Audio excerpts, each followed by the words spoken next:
자, 스가랴서 5장의 말씀을 볼 차례인데요. 구약성경 1316페이지에 있는 말씀입니다. 스가랴서 5장 1절부터 11절까지 전체를 한번 읽도록 하겠습니다. 스가랴는 하나님이 보여주시는 8가지 환상을 왔는데 오늘 여섯 번째와 일곱 번째 환상이 기록되어 있습니다. 그냥 읽기만 해서는 뜻을 알 수 없지만 또 설명을 들으시면은 잘 쉽게 이해하실 수 있을 것입니다. 먼저 1절부터 11절까지 본문을 우리 같이 한번 읽도록 하겠습니다. 시작. 내가 다시 눈을 들어 본즉 날아가는 두루마리가 있더라. 그가 내게 묻되 내가 무엇을 보느냐 하기로 내가 대답하되 날아가는 두루마리를 보나이다. 그 길이가 20규빗이요 너비가 10규빗이니이다. 그가 내게 이르되 이는 온 땅 위에 내리는 저주라. 도둑질하는 자는 그 이쪽 글대로 끊어지고 맹세하는 자는 그 저쪽 글대로 끊어지리라 하니 만군의 여호와께서 이르시되 내가 이것을 보냈나니 도둑의 집에도 들어가며 내 이름을 가리켜 망령되이 맹세하는 자의 집에도 들어가서 그의 집에 머무르며 그 집을 나무와 돌과 아울러 사르리라 하셨느니라 하니라. 내게 말하던 천사가 나와서 내게 이르되 너는 눈을 들어 나오는 이것이 무엇인가 보라 하기로 내가 묻되 이것이 무엇이니까 하니 그가 이르되 나오는 이것이 에바이니라 하시고 또 이르되 온 땅에서 그들의 모양이 이러하니라. 이 에바 가운데에는 한 여인이 앉았느니라 하니 그때 둥근 납 한 조각이 들리더라. 그가 이르되 이는 악이라 하고 그 여인을 에바 속으로 던져놓고 납 조각을 에바 아기 위에 던져 덮더라. 내가 또 눈을 들어 본즉 두 여인이 나오는데 학의 날개 같은 날개가 있고 그 날개에 바람이 있더라. 그들이 그 에바를 천지 사이에 들었기로 내가 내게 말하는 천사에게 묻되 그들이 에바를 어디로 옮겨가나이까 하니 그가 내게 이르되 그들이 신할 땅으로 가서 그것을 위하여 집을 지으려 함이니라. 준공되면 그것이 제 처소에 머물게 되리라 하더라. 하나님의 말씀입니다. 아멘. 자, 이 스가랴서에 나와 있는 이 8가지의 환상, 정말 그냥 읽기만 해서는 이게 무슨 뜻이냐 참 우리가 궁금해요.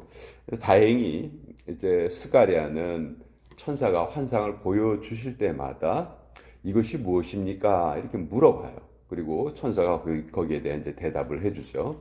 자, 어제 학개 선지자를 살펴볼 때도 말씀드렸지만 이 학개 선지자와 스가랴 선지자 이 두 선지자는 포로에서 돌아온 유다 백성들이 두 번째 성전을 짓는 것을 중단하고 있을 때 그들을 이 두 선지자가 함께 깨웁니다. 깨워서 그 두 번째 성전을 완공시킨 그런 아주 중요한 역할을 했는데 학개 선지자는 아주 나이가 많으신 분이었고 또 반면에 이 스가랴 선지자는 아주 젊은 선지자로서 두 선지자가 동시대에 활동을 해요.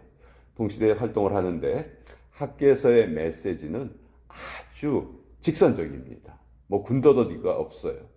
너희가 아무리 애를 써도 하나님 우선으로 살지 않으면 너희 삶에 어려움이 있을 것이다. 그게 학개서의 메시지였고 반면에 이 스가랴서의 메시지는 여러 가지 환상을 통해서 그 환상의 뜻을 깨닫게 하시고 그래서 다시 한번 하나님 앞에 열심을 내는 그런 백성으로 하나님의 말씀을 전해 주십니다. 자, 오늘 2가지 환상이 있는데요. 날아가는 두루마리의 환상과 에바 속의 여인 환상이에요. 자, 포로에서 돌아와서 두 번째 성전을 지으려고 애를 썼던 사람들, 정말 대단한 사람들이었어요.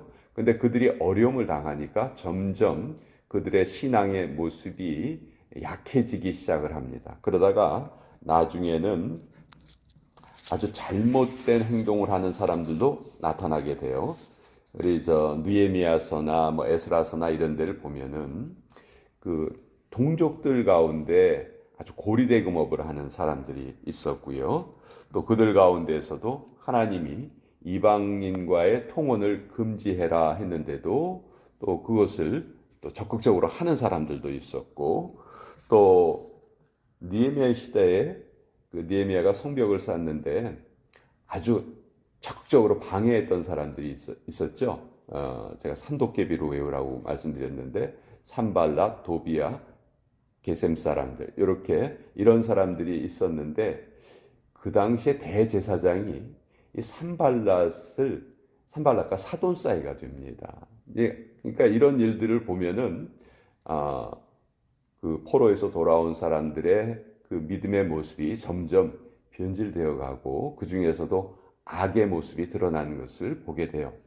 자, 하나님은 이러한 자들을 어떻게 다루실 것인가? 거기에 대한 대답이 오늘 이 두 가지 환상에 나와 있는 거예요.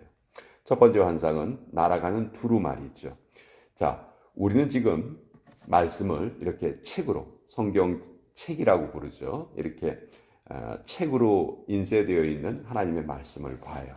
그러나 이 책이 일반화되기 전에는 이 인쇄술이라는 게 1500년대에 만들어진 거거든요. 그러니까 그 이전에 구약 성경이라든지 이런 거는 전부 다 양의 가죽을 얇게 펴서 거기에 글을 썼고 그것을 둘둘둘둘 말아서 보관을 했습니다.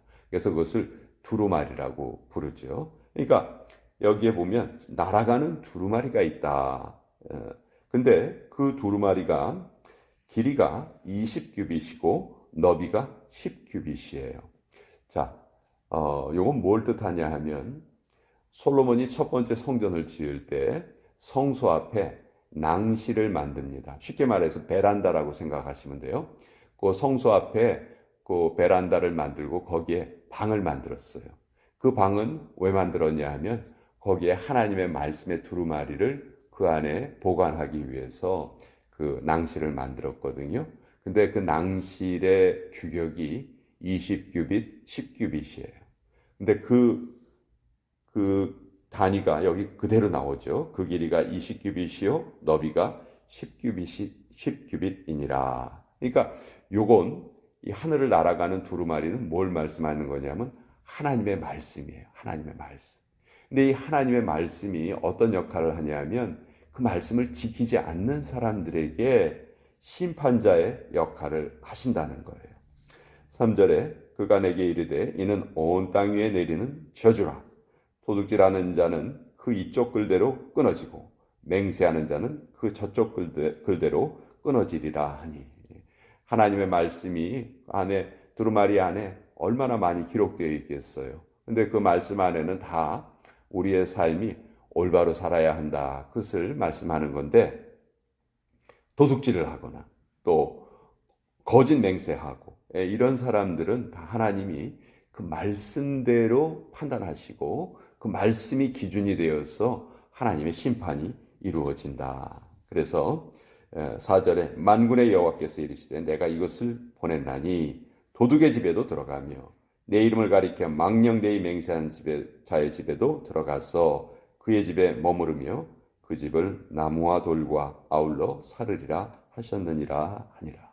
그러니까 말씀을 그대로 지키지 않는 자들, 말씀을 무시하는 자들, 그런 자들에게는 하나님이 이런 심판을 내리시겠다. 그래서 그 환상이 그 큰 두루마리가 그 하늘을 날아가는 환상을 이 스가랴가 보는 것입니다. 그러니까 스가랴에게 주시는 메시지는 하나님의 말씀이 이렇게 무서운 말씀이니 온 백성이 이 말씀을 잘 지키도록 선포하여라. 그런 뜻이겠죠. 자, 두 번째는 에바 속의 여인입니다. 원래 이 에바라는 거는 한 22리터 정도를 뜻하는 그 부피를 나타내는 단위예요.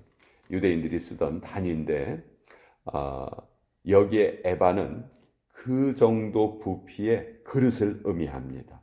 자, 그 일곱 번째 환상은 뭐냐면 에바 에바 속에, 큰 그릇 속에 한 여인이 들어가 있는 환상이에요.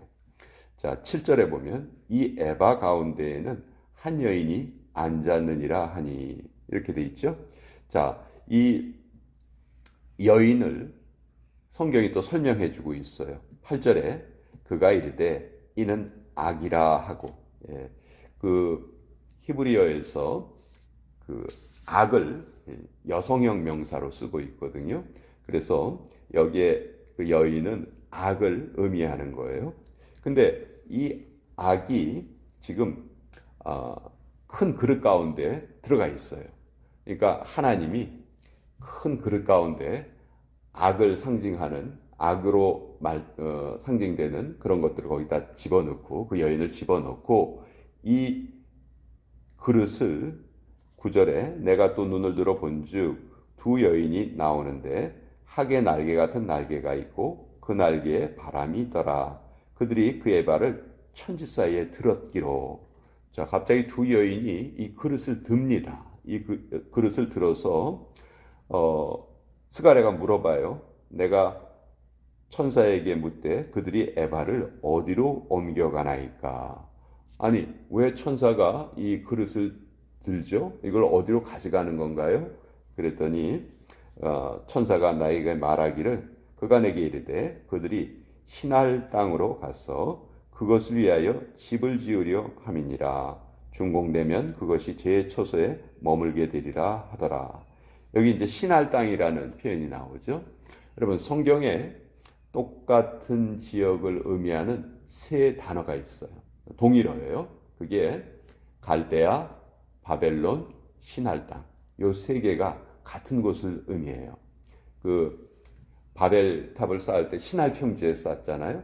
그게 결국 바벨론 땅이 되었고, 그 바벨론 사람들 부르는 명칭이 또 갈대아 사람, 갈대아 땅, 그런 표현이 있죠. 그러니까 성경의 바벨론은 구약 성경에 보면 예루살렘이란 지명 다음으로 많이 나오는 지명이 바벨론이에요. 그러니까 뭘 의미하시는지 금방 깨달으실 수 있겠죠. 예루살렘은 하나님의 도성, 그렇죠? 바벨론은 그것과 반대되는 혼란의 도성, 인간이 자기의 이름을 내려고 큰 탑을 지었던 곳. 그러니까 하나님을 정면으로 거역하는 그런 악을 통칭하는 것이라 볼 수 있겠죠. 근데 왜 그럼 이 악을 그쪽으로 몰고 가는가? 결국은 이건 하나님의 심판을 의미하는 거예요.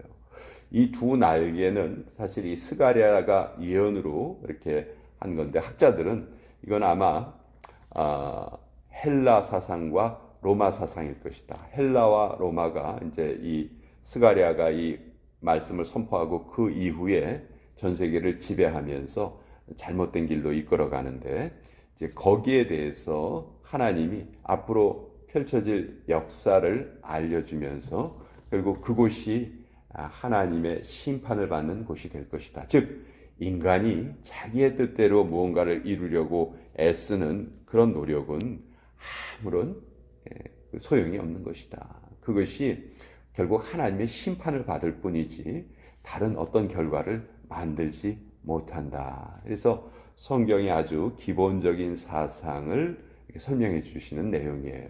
근데 이게 우리가 잘 이해하기 어려운 그런 환상의 모습으로 드러나 있고, 또 이 스가랴서는 교회에서 가장 설교되지 않는 책 중에 하나거든요.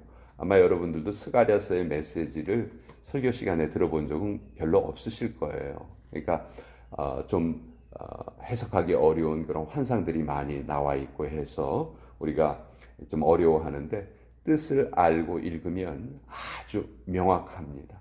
성경의 메시지가 그대로 들어있다.